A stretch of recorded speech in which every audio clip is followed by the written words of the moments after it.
The first session in the afternoon will be initiated by Professor Michael Hofman from the Peter MacCallum Cancer Center, Australia. The moderators of this session are Director Huang Yuyi from Ku Foundation Science and Cancer Center and Director Cai Shichuan from Taichung Veterans General Hospital. 大家好，下午议程的第一个讲题将由来自澳洲 Peter MacCallum Cancer Center 的 Michael Hofman 教授为我们主讲。很荣幸邀请到两位作者，核心挚爱中心医院黄玉仪主任以及台中荣民总医院蔡世传主任为我们介绍 Hofman 教授，请大家热烈掌声欢迎，谢谢。Ladies and gentlemen, this is my greatest pleasure to introduce our distinguished guest, Dr. Professor Michael Hofman. We are exceptionally fortunate to have him join us, take his time out of his very busy schedule. And Dr. Hofman is a leading figure in our field of nuclear medicine. Currently, he serves as the PET-CT head at the Peter MacCallum Cancer Center in Melbourne, Australia, as well as the director of the prostate cancer theranostics and imaging center of excellence at Peter Mac, and as well as the clinical professor at the Sir Peter MacCallum Department of Oncology in the University of Melbourne. With a very impressive academic background, Professor Hofman has published over 290 peer-reviewed papers and received numerous awards. Notably, he started the first phase 2 trial of lutetium 177 PISMA for MCRPC known as the PISMA trial, which won the Image of the Year at the Society of Nuclear Medicine in 2018, which the image everybody, I think, I remember that image. And he also, this trial also led to a $2 billion acquisition of endocyte AAA by Novartis. Additionally, he was a key player in the PROPISMA study. This is a landmark trial involving 10 sites that established the PISMA PET-CT as the new standard for care of prostate cancer compared to CT and bone scan. And Dr. Hofman also authored one of the most influential studies on lutetium PISMA RLT therapy clinical trial, which is an essential reading in the field of PISMA theranostics, and introduced the important concept regarding the role of dual tracer PET in first-line care of oncologists. And Dr. Hofman had elevated nuclear medicine to the forefront of the cancer treatment, creating a vital role of our specialty. Due to the disruption caused by the typhoon, so our guest flight was delayed, and it took him a considerable effort to make sure he can join us. So this is a very, very lucky we can have the honor to have Dr. Hofman with us for this hard-earned presentation on involving future theranostics practice in Peter MacCallum Cancer Center. And please join me in welcoming Professor Michael Hofman.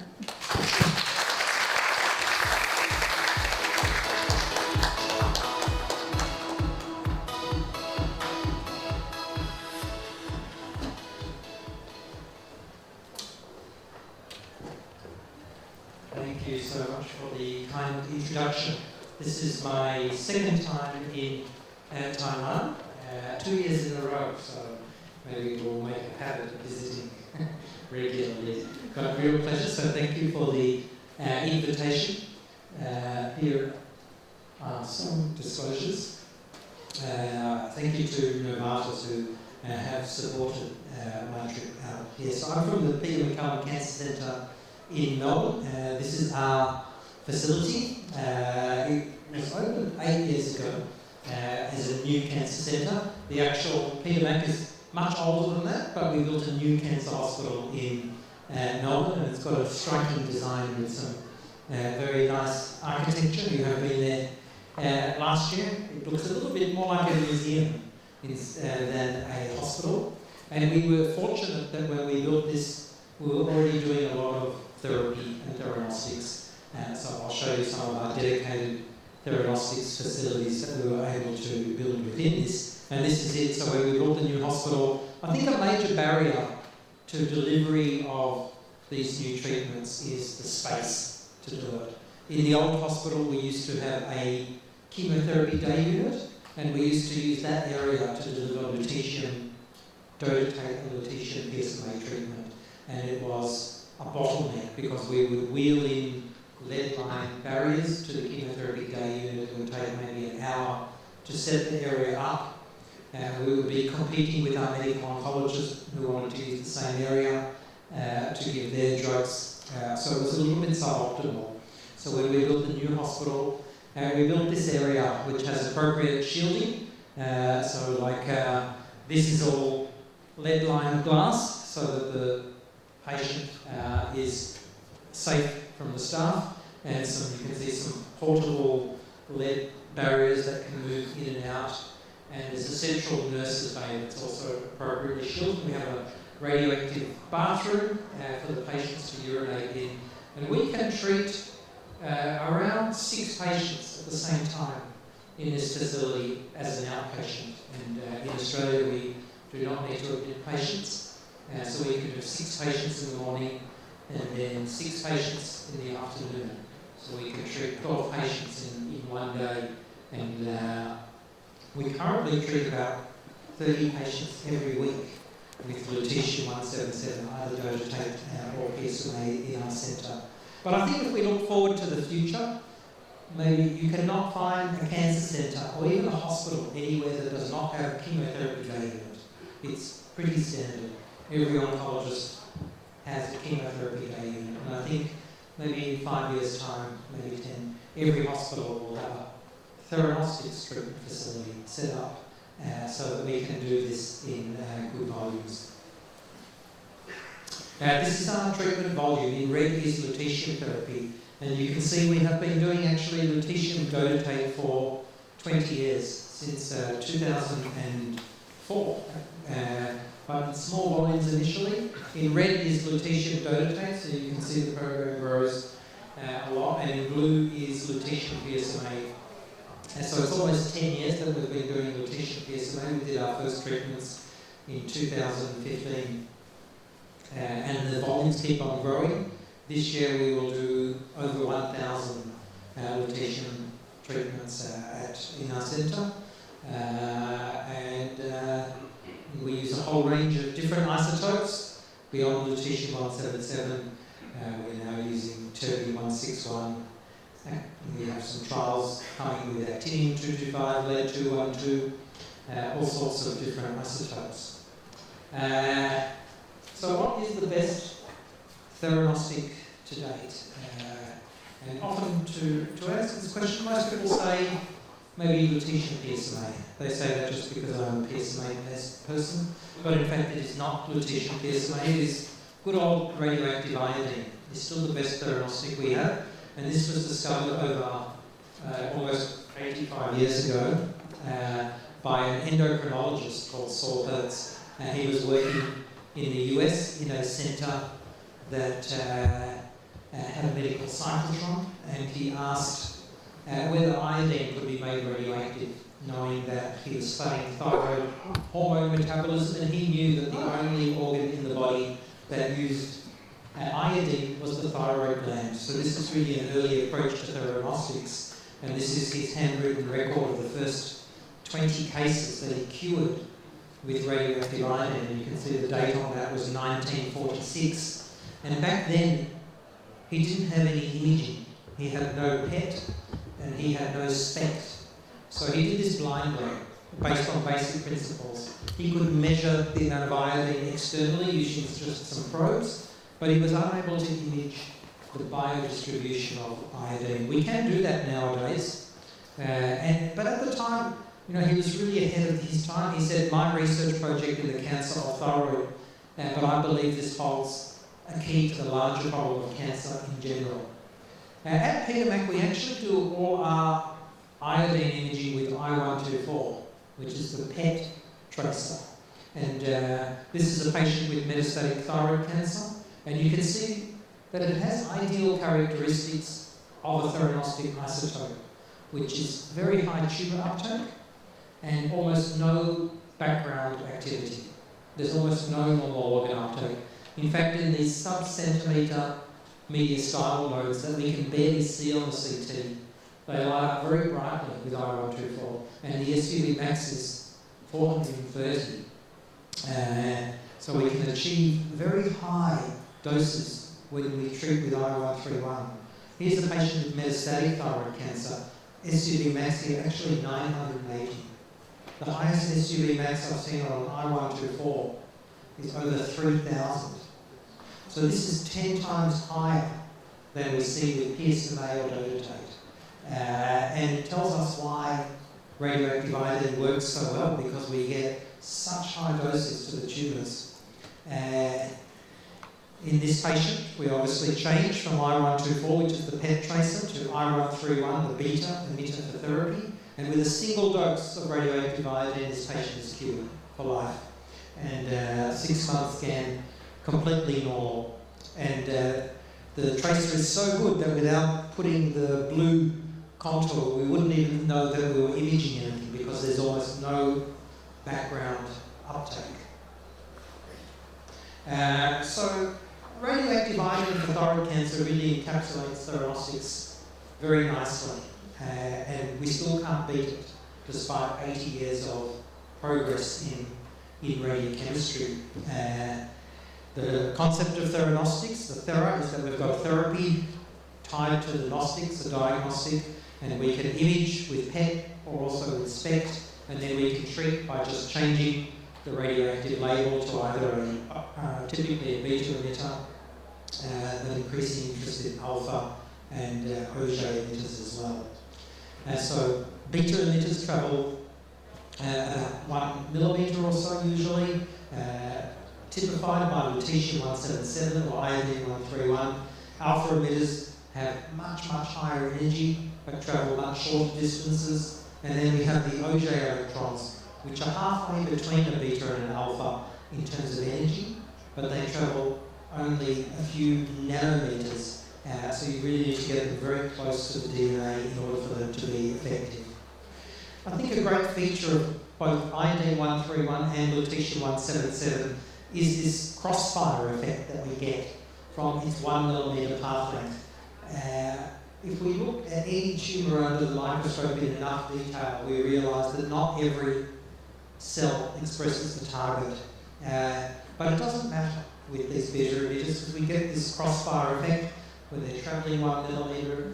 If a cell nearby doesn't have the target in higher numbers, it's still going to get a very large dose of radiation. And to some extent, that's better than a drug that's too targeted.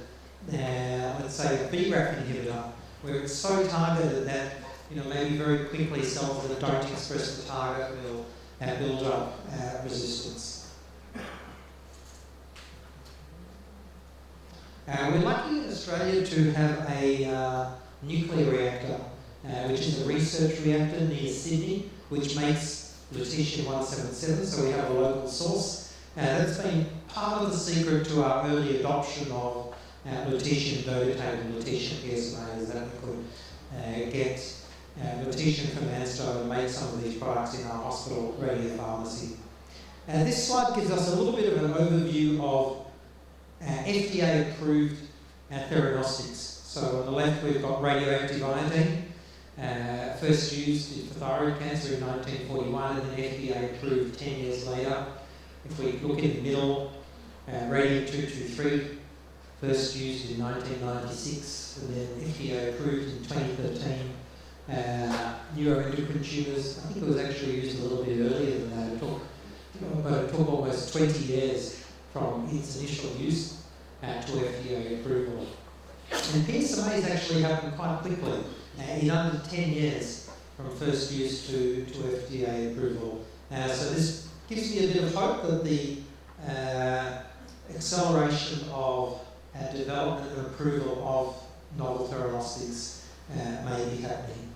So I'm going to start by talking about lutetium dotatate for neuroendocrine tumours, and then the rest of the talk is mostly on PSMA.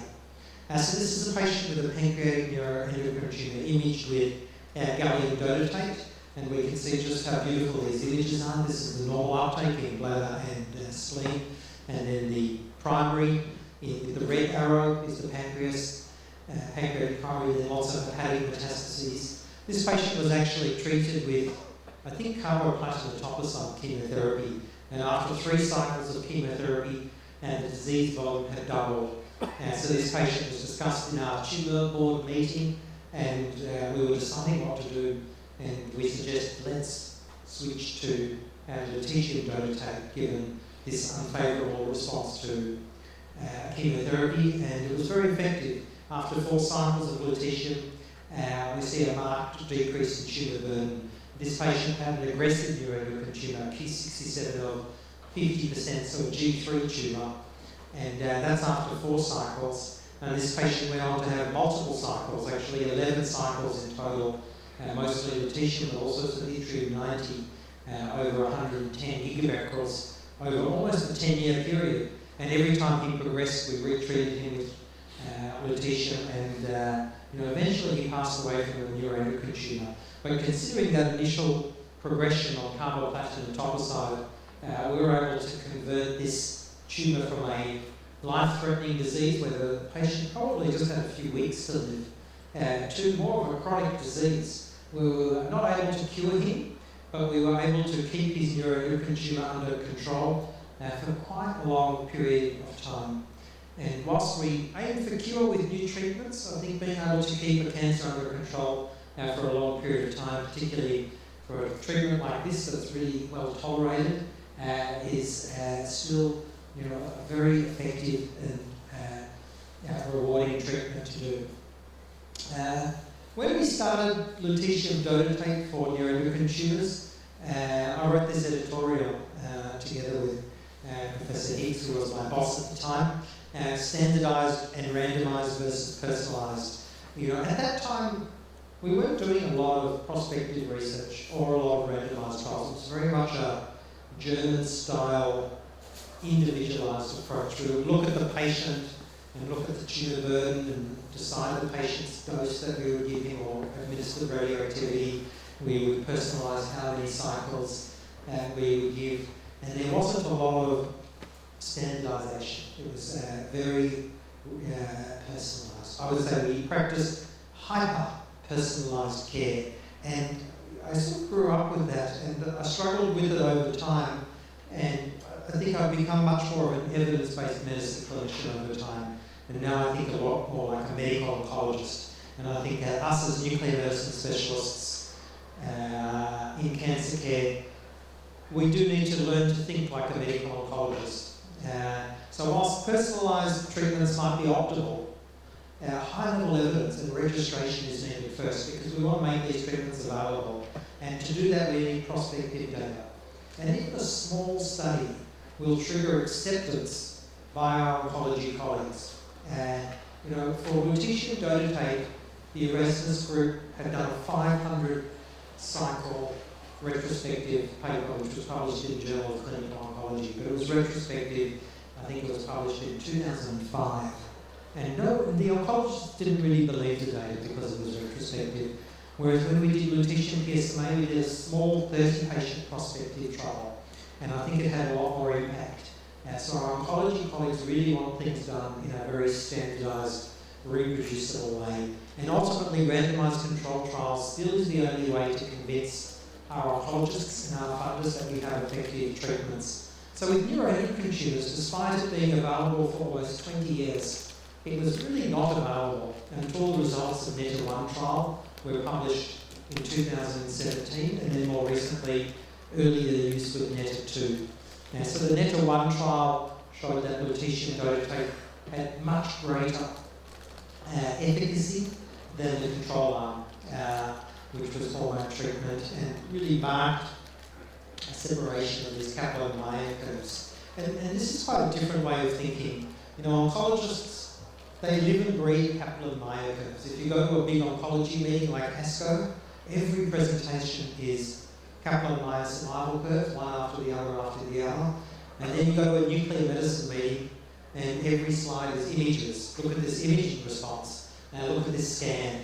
And I think ideally we need a bit of both, but it's quite a different way of thinking. So oncologists, I can tell you, they believe Kaplan-Meier curves. And if you show them an incredible response on a dotatate PET scan, like the one I showed you, they will say, well, what does it mean? That's just one patient. Show me a whole series and compare it to something else. Please produce a couple of myocurve, otherwise I don't know what that means.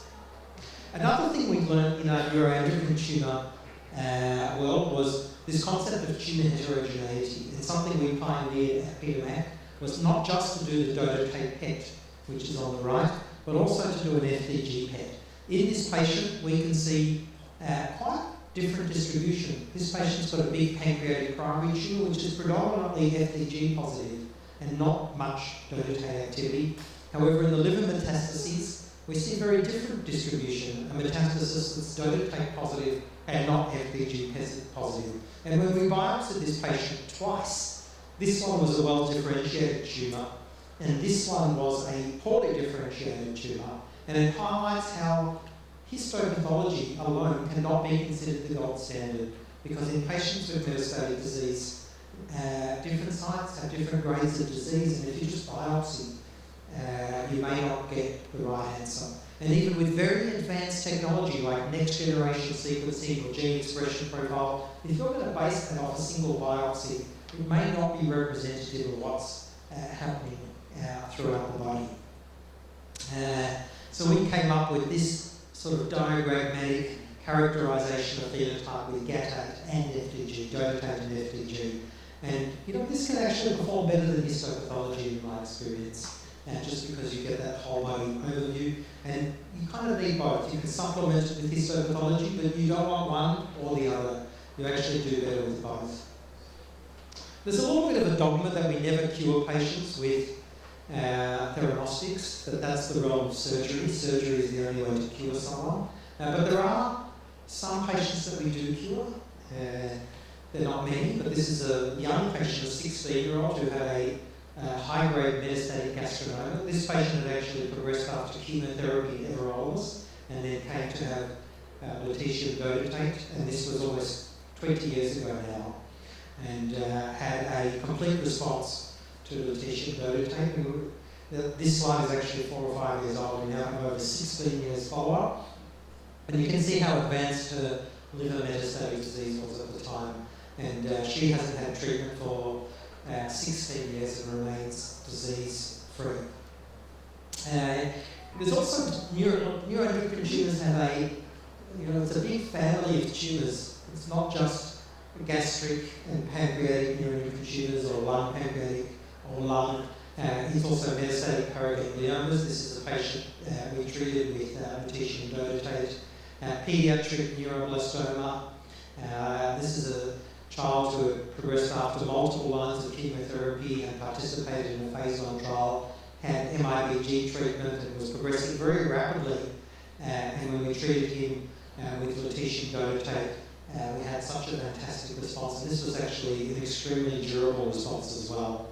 And then some really strange tumours. This is a patient with a metastatic cervical small cell cancer that we imaged with gallium dotatate, and it had quite high somatostatin cell surface expression that was concordant with the FDG. This patient was actually dying, had an ECOG of 4 with renal failure due to ureteric obstruction, and this patient was very keen to try anything. There was a family wedding 2 months later that they were very keen to get to, and we treated them with a dose of yttrium-90 dotatate, and you can see the remarkable response, and the patient's quality of life improved. This response was not very durable, but the patient was able to get to the family wedding and lived a good quality of life for 4 or 5 months until the tumour came back.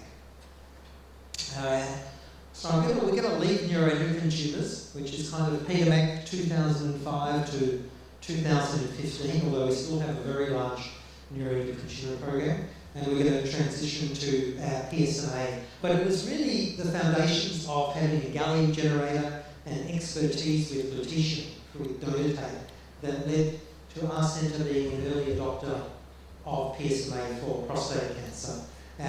But we did a bit of a switch, because the neuroendocrine program was largely retrospective, personalised, and when I started the lutetium PSMA program at Peter Mac, I did a switch to a prospective program. We didn't treat anyone off trial for the first 5 years, not a single patient. Every patient was either treated on a clinical trial or or they didn't receive treatment at all. And this didn't start with therapy, this started with imaging, with PSMA PET-CT. Here you can see our first PSMA PET performed at Peter Mac on the right, 1 year after the German groups had published their work with these small molecules that target PSMA PET. And it was very obvious from patient number 1 that this was an amazing scan. This patient had a high-grade prostate cancer, was scheduled to have a prostatectomy. He was 79 years old, and we could see a 3 millimetre lymph node in the pelvis and a bone metastasis. That was not identified on CT bone scan or MRI. And this patient elected not to have surgery because he was almost 80. He was aiming for cure. He could now see that cutting out the prostate was not going to cure him. So he actually had enrolled on a clinical trial of enzalutamide at the time, an early trial. We went on to do the pro-PSMA trial in line with this concept that we need to develop high-quality evidence base for our new diagnostic tests. In this trial, we took 300 men at over 10 sites around Australia who had biopsy-proven intermediate or high-grade prostate cancer, and we randomised them to either a CT bone scan or a PSMA PET-CT. And published in the Lancet in 2020, we were able to show that the accuracy was better, 92 compared to 65%, which conferred a double management impact, 28 to 15%, less uncertain findings. There was less radiation exposure with one test rather than two. We were able to show high reporter agreement, and as most of you would know, this tracer has really no adverse effects. We also created a great network of nuclear medicine specialists and radiologists working together with our urology, medical oncology, and radiation oncology colleagues right around Australia. And this group has gone on to run many clinical trials, including the therapy trial. We now have a library of PSMA PET tracers. At our centre, we're using both gallium PSMA and DCF-PYL. There's now RH-PSMA7 and there's PSMA-1007. So we're a bit spoiled for choice. I think all these traces are very good. This is what has happened in Australia 10 years ago.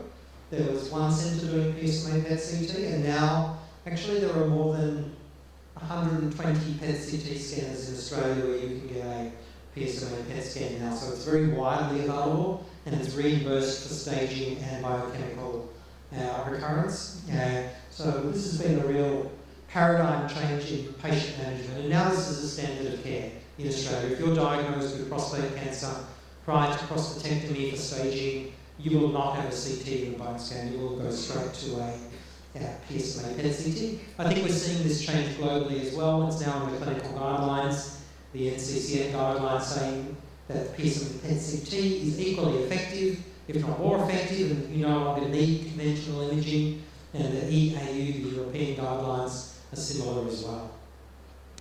For therapy, we got very interested when we saw these pictures coming out of Germany. This is with I-124 and I-131 labelled to a small molecule that targets PSMA, and the images were a little bit reminiscent of radioactive iodine.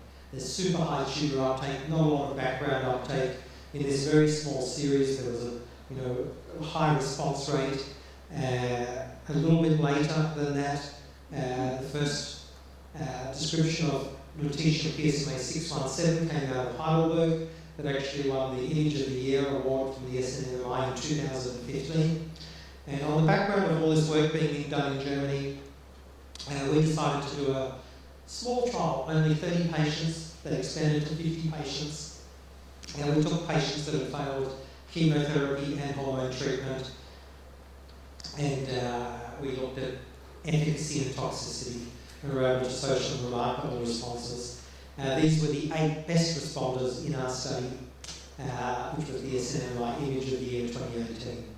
The interesting thing about this image was that it was in the Lancet Oncology manuscript, in fact, and when it got past peer review and it was going to be published, and the editor said, "Can you please remove this image?" And I resisted. The rationale was, well, you're just showing your 8 best responders. It's not representative of the 50 patients. And they have a point. And you haven't got figure 2, which is the 8 worst responders. and you've cherry-picked out the best. What does this mean?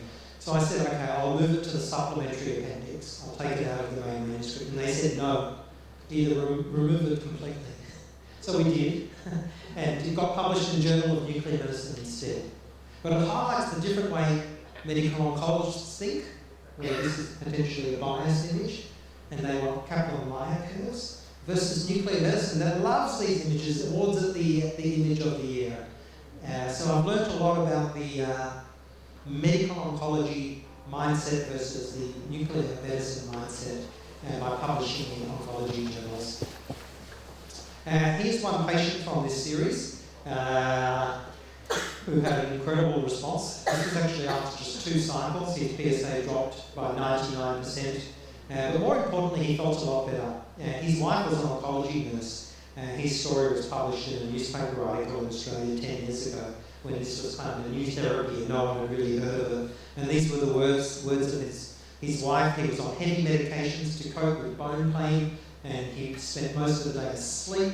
He felt weak and without hope. And within a week after lutetium PSMA 617, he was up cleaning the garage without painkillers. And as a former oncology nurse, she'd never seen anything at work like this before. Now, this is a video we put together for the therapy trial. So we weren't happy with that 50-patient trial. We knew even a 50-patient prospective trial wasn't going to change the world. Actually, at the time, there was not a lot of commercial interest in this, in theranostics 10 years ago. So we proposed doing a comparative trial of lutetium PSMA 617 compared to carboplatin chemotherapy. It was an academic trial with academic grant funding. The IP at that time was owned by ABX in Germany, but no one was really commercialising this. So in this trial we took 200 men from 10 centres around Australia, that pro-PSMA network. They received either lutetium PSMA 617 or carboplatin. We were able to show that the response rate was double with lutetium, 66% compared to only 37% for chemotherapy. By 1 year, almost everyone had progressed, 97% of patients with chemotherapy, but there were 20% of patients that had not progressed with lutetium. And importantly, despite these increased efficacy, including resist response rates which were double, so tumour shrinkage 49% compared to 24%, the patients had less side effects with lutetium than chemotherapy. Sometimes in medicine you have a more effective therapy, but it's got more toxicities. Here's a treatment that has much better efficacy but lower toxicity, which is great for our patients.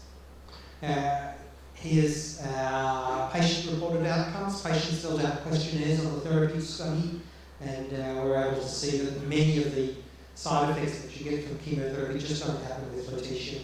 And in multiple domains, there were significant improvements for our patients with lutetium.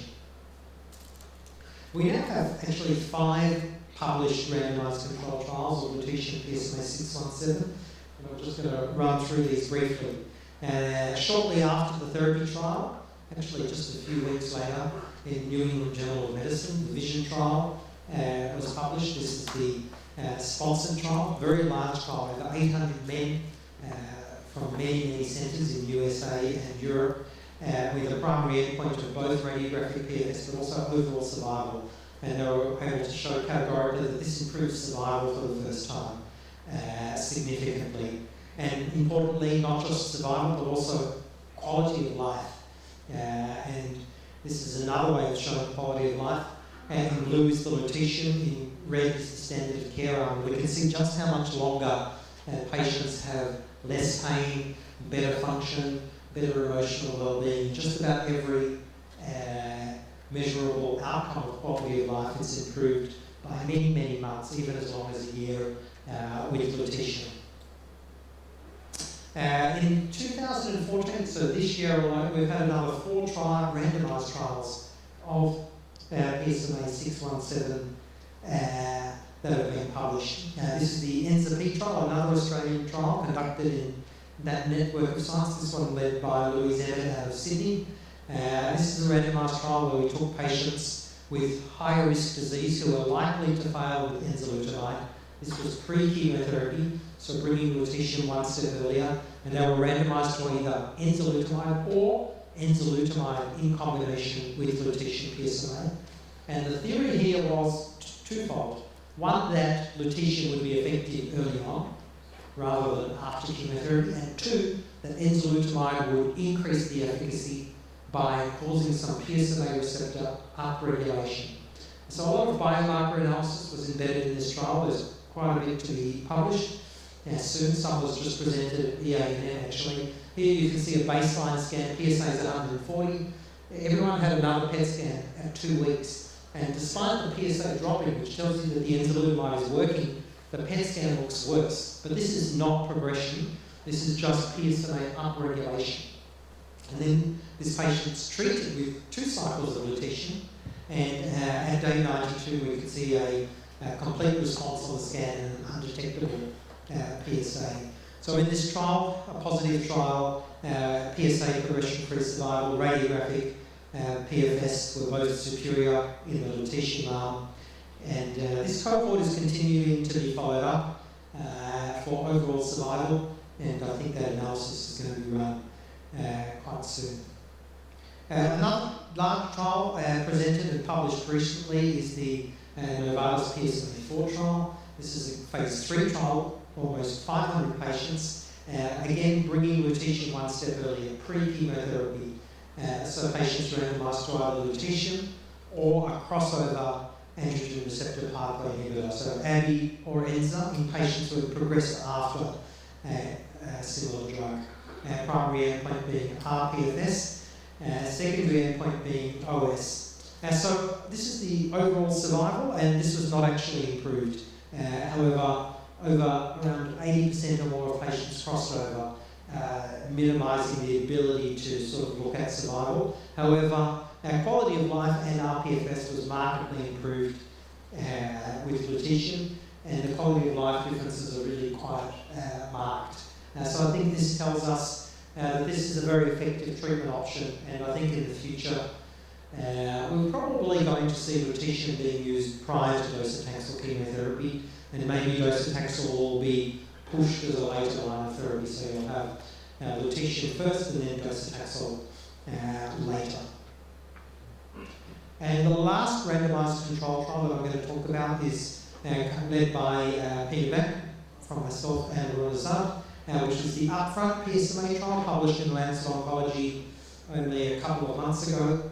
In this trial we were asking the question, can we use this as a first line of treatment rather than a last line of treatment? It's a phase 2 study, and the trial schema was we took patients with newly diagnosed prostate cancer who had not had any treatment but had a high volume of metastatic disease, and they were worked up with a PSMA and an FDG, and they were randomised to either 2 cycles of lutetium followed by docetaxel or docetaxel alone. The primary endpoint was an undetectable PSA at 1 year. That's a pretty hard endpoint. This occurred in 41% of patients with lutetium compared to only 16% of patients in the chemotherapy alone arm. PSA PFS was longer, radiographic PFS was longer, and side effects were no more. So again, a really well tolerated treatment. When we add in the lutetium, we're not causing any more side effects. So do check out that manuscript in Lancet Oncology. But I think all these randomised trials show us that lutetium PSMA is a very effective treatment. But I think it is just still the beginning. Many patients still can't access lutetium PSMA, and if they can, they're accessing it too late, and we need to be using it earlier. To try to accelerate development of prostate cancer theranostics at Peter Mac, we established this Centre of Excellence in our centre 4 or 5 years ago to design more clinical trials and do more work in this area. One area we're focused on is patient selection. We like doing lots of FDG PET scans. Here's a patient who might be suitable on the basis of the PSMA PET on the left, but when we do the FDG PET, this is actually done on the same day, we see a much larger burden of disease. So we can colour code this in the middle. In red is disease that doesn't express the PSMA. If we zoom in on this on the bone, You can see there's a bone metastasis, invisible on the CT, really invisible on the PSMA PET, but very FDG positive. This is a site of disease that will not be targeted with lutetium PSMA. We've done a lot of work on quantitative PET using total body measures as a biomarker, and we've shown that it's a predictive biomarker.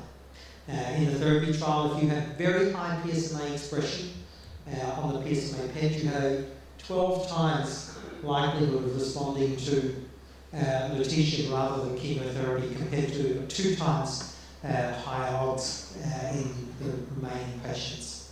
FDG is also shown to be a powerful prognostic biomarker. This is data from the therapy trial, and it was actually superior to conventional biomarkers, including ECOG, ALP, hemoglobin, bone or liver metastases. So we think this is an area of research. Perhaps if you've got a high burden of disease on FDG, you should intensify treatment. Maybe lutetium combined with something else, or we need more clinical trials to look at this. We have a lot of clinical trials open in our centre, all the way from sort of some phase 1 trials to some more phase 3 trials, novel combos.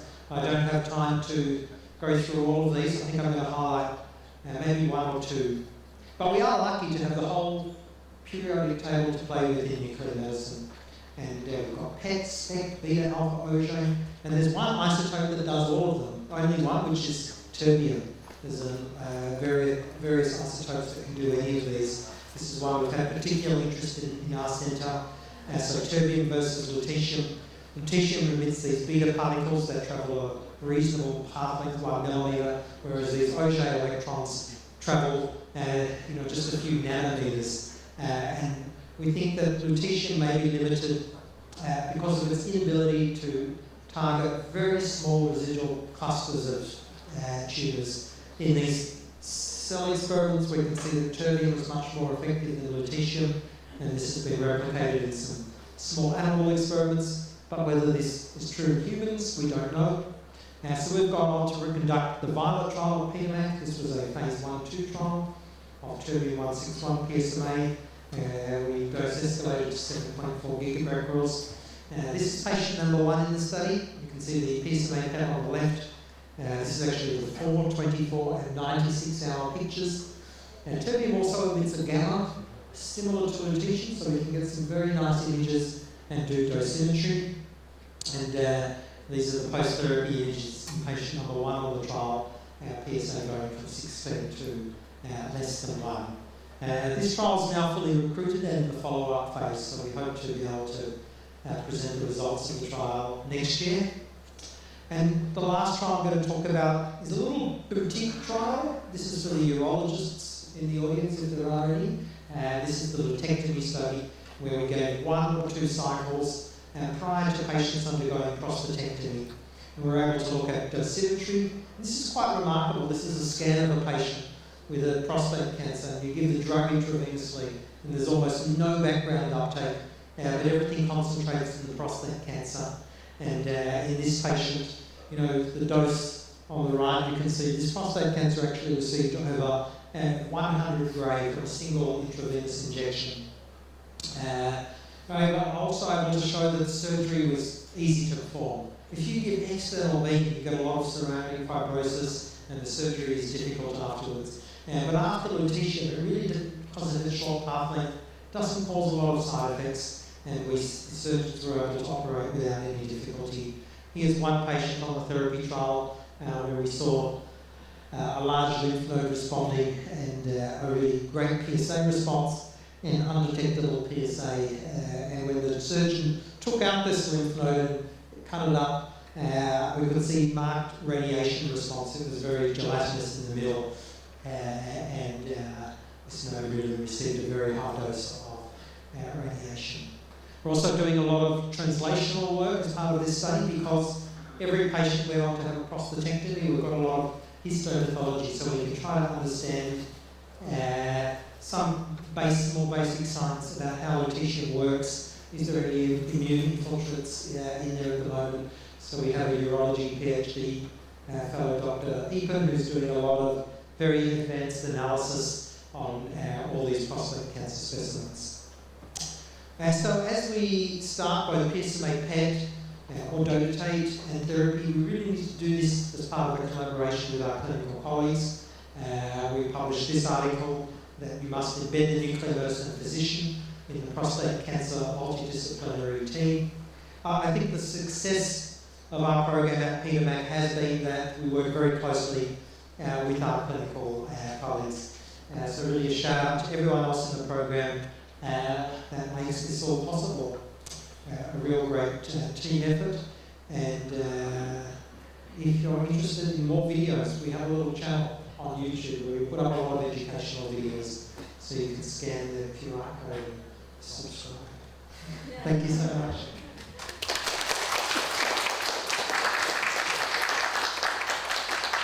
Thank you, Michael, for your such inspiring and insightful presentation. And it makes us look up to our future of nuclear medicine and have to be think like a physician, clinical oncologist, medical oncologist.